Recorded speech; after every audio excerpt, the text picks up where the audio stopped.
యేసయ్య శ్రేష్టమైన నామములో ఈ ఉదయకాల ధ్యానాంశాలు వినుచున్న మీ అందరికీ శుభములను తెలియచేస్తూ ఈ ఉదయకాల ధ్యానాంశము కొరకే పరిశుద్ధ గ్రంథములో నుండి దేవుని వాక్యాన్ని చదువుదాం.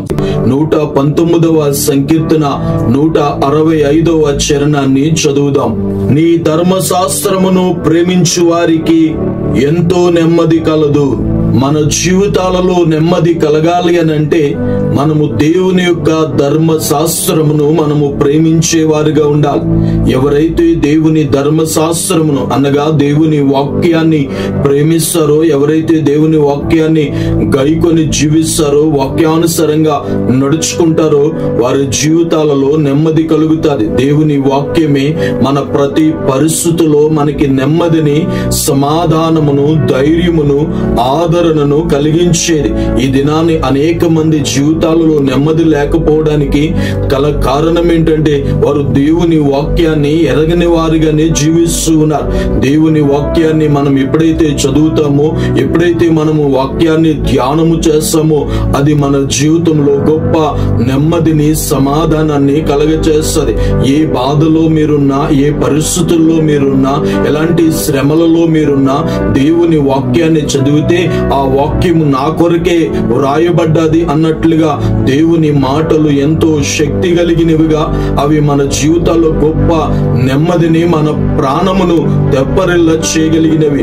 119వ సంకీర్తన 50వ చరణాన్ని చదువుదాం.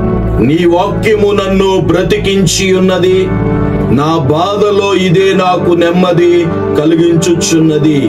దేవుని వాక్యమే మన బాధలలో మనకి నెమ్మదిని కలిగించేది. దేవుని వాక్యమే లేకపోతే ఈ ప్రతికూల పరిస్థితుల్లో, ఈ భయంకరమైన పరిస్థితుల్లో మనం ఏమైపోదుమో, మనం ఈరోజు ఇంకా ఇలాగ బ్రతుకున్నామంటే, ఇంకా ఇలాగ మనము జీవిస్తున్నామంటే దేవుని వాక్యమే మనల్ని బ్రతికిస్తున్నది. దేవుని వాక్యమే మనకి నెమ్మదిని కలగచేసేది. సహోదరి, సహోదరుడా, మరి వాక్యాన్ని చదివి నువ్వు ఎంతకాలమైంది? వాక్యాన్ని ధ్యానించి ఎన్ని దినాలైంది? దేవుని వాక్యాన్ని చదువుతున్నామా? దేవుని వాక్యాన్ని మనము ధ్యానము చేస్తున్నామా? దేవుని వాక్యాన్ని మనం వింటూ ఉన్నామా?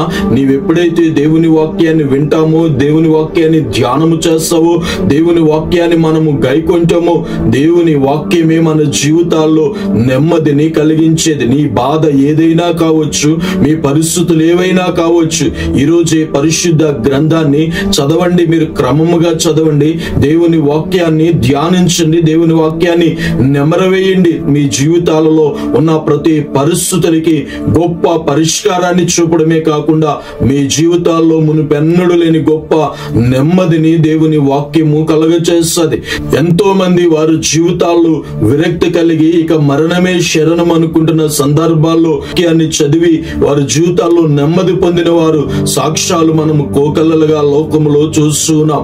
ఎందుకు అనంటే దేవుని వాక్యము మనకి నెమ్మదినిచ్చేది. దేవుని వాక్యము శక్తి కలిగింది. దేవుని వాక్యమే మన జీవితాల్లో నెమ్మదిని తీసుకొచ్చేది. దేవుని వాక్యాన్ని ఎవరైతే ప్రేమిస్తారో, ఎవరైతే ధర్మశాస్త్రాన్ని ప్రేమిస్తారో, ఎవరైతే దేవుని వాక్యాన్ని ధ్యానిస్తారో, ఎవరైతే వారి జీవితాల్లో దేవుని వాక్యాన్ని కలిగి ఉంటారో ఆ వాక్యము వారి జీవితాల్లో గొప్ప నెమ్మదిని కలగచేస్తుంది. ఈరోజు మీ జీవితాల్లో నెమ్మది కలగాలి అనంటే దేవుని వాక్యాన్ని మనము ధ్యానము చేయాలి.